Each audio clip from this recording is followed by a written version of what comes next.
The year is 1949. This is RAF Hope Cove radar station as it was left under care and maintenance. Move forward now to the year 2020, and this is the RAF Hope Cove radar bunker as was built in 1951. Let's take a walk down the perimeter fence now. As you can see, just over this mound of grass is the old RAF Hope Cove radar bunker, still completely intact, and now in 2020 listed Grade 2 by Historic England. When the RAF left in 1958, this bunker became used as a regional seat of government right up until 1994. But that's a story for another film.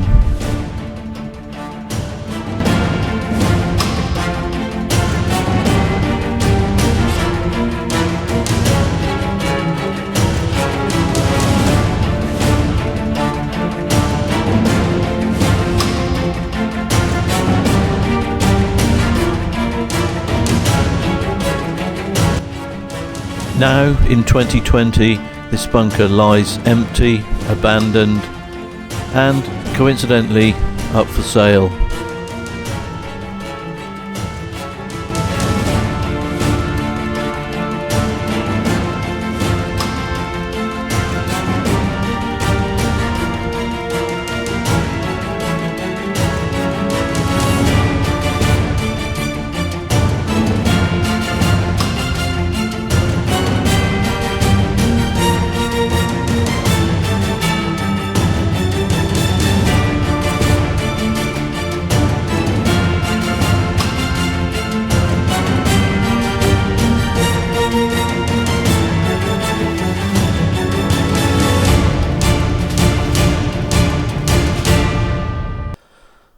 Let's move back in time now to 1958, and the images showing here are the RAF Hope Cove radar bunker fully operational.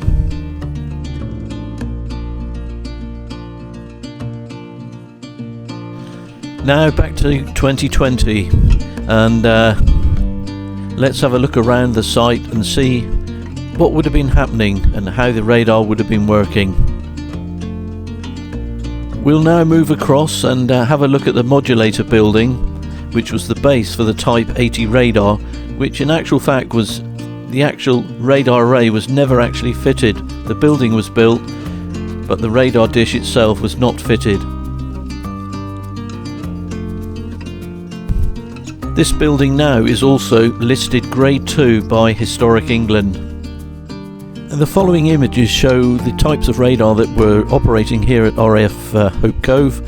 In the centre is the Type 80, on the right is the Type 13, and on the right again is the Type 54 on the top of a 200-foot mast.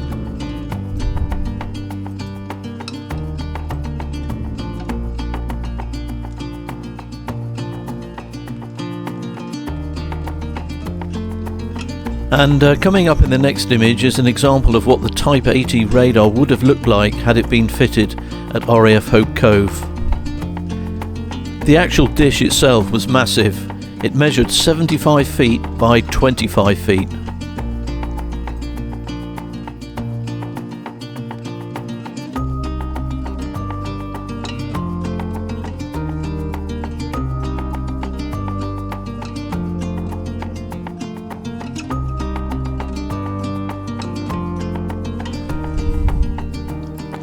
And coming up here in the next clip is an animated version of what the Type 80 radar would have looked like had it been working at RAF Hope Cove. This is a very large radar dish, 25 feet tall by 75 feet long. During the 1950s, radar progress was changing very, very rapidly.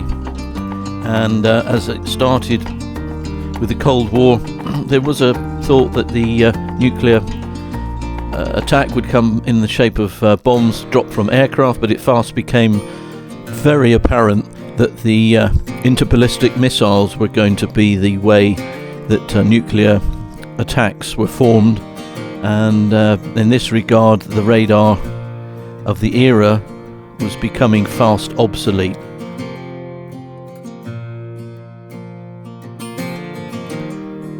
And here is a selection of the type of radar that would have been used at RAF Hope Cove both during the Second World War and shortly afterwards. There's a Type 13, a Type 14, and in fact there's a photo here of John Adams, who did his national service at RAF Hope Cove, sitting next to a Type 14. This type of radar was in fact a Type 7, which was used here during the Second World War, had a range of about 60 to 90 miles, but was still then used after the Second World War when it became a Cold War radar station.